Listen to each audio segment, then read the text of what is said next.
Un jour, j'étais dans un studio Franqueur, au studio Franqueur. J'allais chercher une bande d'un court-métrage que je venais d'enregistrer, une petite affaire. Et je vois un type à lunettes qui s'agite dans un studio avec un grand orchestre et un autre type à lunettes qui s'agite encore plus dans le même studio et un orchestre important avec un chef d'orchestre, ça devait être André Girard, je pense.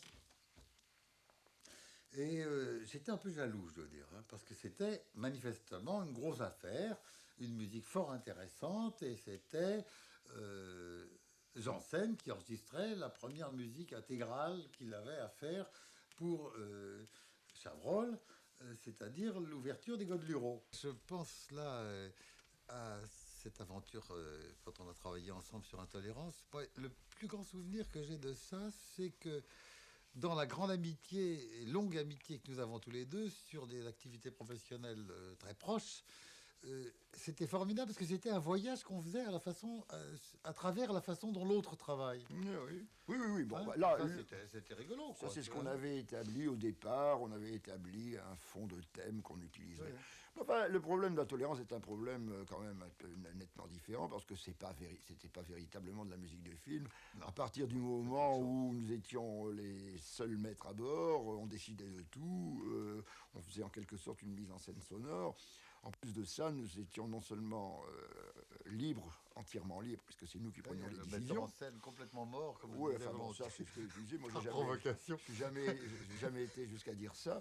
Je me contentais de le penser, ce qui est pire. Mais en plus, donc par conséquent entièrement libre et qui plus est seul sur la bande son.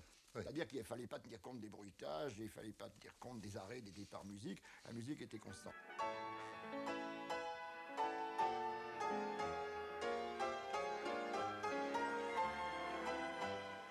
Je me rappelle toujours quand j'étais môme que je pensais, je lisais, découvrais Dostoïevski et que j'avais envie de composer de la musique. Je me disais comment est-ce qu'on peut exprimer ça avec de la musique. Bon, des espèces de vieux sentiments dont j'ai du mal à me défaire. Et toi, tu as par exemple une démarche qui va de plus en plus vers la musique pure. Ben, c'est-à-dire que pendant Oui. ce temps-là, moi je lisais Poétique musicale de Stravinsky où Stravinsky prétendait que la musique était incapable d'exprimer quoi que ce soit. Bon. Je pense aussi que la musique est incapable d'exprimer quoi Bah, que ce soit. oui, mais en fait, il faut dire que Stravinsky à ce moment-là avait déjà écrit L'Oiseau de Feu, Le Sacre du Printemps, Petrouchka, dans lequel il racontait pas mal d'histoires. Ouais. Donc ça, n'est-ce pas, hein, tout ça, Oui, c'est compliqué. oui, tout ça c'est très compliqué, c'est très complexe. C'est vrai que je pense un peu moi aussi que la musique s'exprime plus qu'elle n'exprime. Il faut dire une chose, n'est-ce pas, la musique n'a pas attendu le cinéma pour exister. Non. Elle a existé bien avant, elle a produit les chefs-d'œuvre que nous connaissons tous et qui maintenant sont parfois repris par le cinéma, et on a l'impression que c'est seulement à ce moment-là que le mariage d'amour entre la musique et le cinéma se produit. Autrement, c'est un mariage de raison.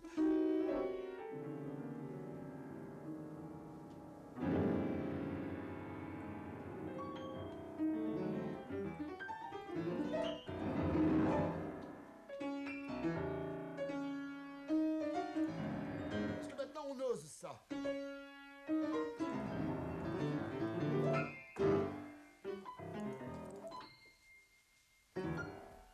Nous avons certains compositeurs de nos jours qui écrivent une musique dans laquelle il n'est pas question ni de reconnaître un motif, ni un accord, ni un son, ni un... Pourtant, Maurice Fleuret, il y a quelques années, il y a une dizaine d'années, disait, n'est-ce pas, c'était vraiment l'époque où on croyait au progrès, et on croyait au progrès en musique aussi, et il disait, moi je l'ai entendu dire, n'est-ce pas, il l'a dit, c'est connu, Maurice Fleuret a dit, vous allez voir, dans 10 années, dans 10-15 ans, les gens chanteront du Stockhausen dans le métro. Vous imaginez un tout petit peu, les gens chantant du Stockhausen dans le métro, n'est-ce pas, ou chantant n'importe quelle musique sérielle.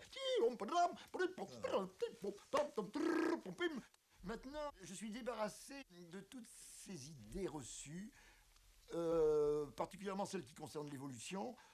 Être réactionnaire ou pas, ça ne m'intéresse pas. Je me sens libéré de tout ça et il se fait que je suis maintenant dans une grande période de création musicale. Je me rappelle une fois, je devais faire une musique de scène qui me posait des problèmes, qui ne me plaisait pas absolument. Et je me suis précipité à écrire une œuvre pour quatuor et voix pendant cette période parce que j'avais besoin de pouvoir écrire quelque chose pour moi.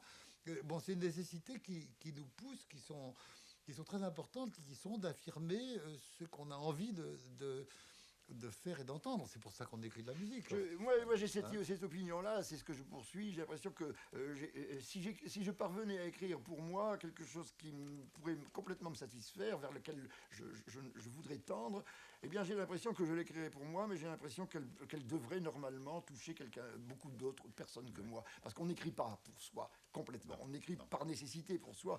Mais enfin, on peut pas quand même garder tous ces trucs pour soi, c'est pas possible.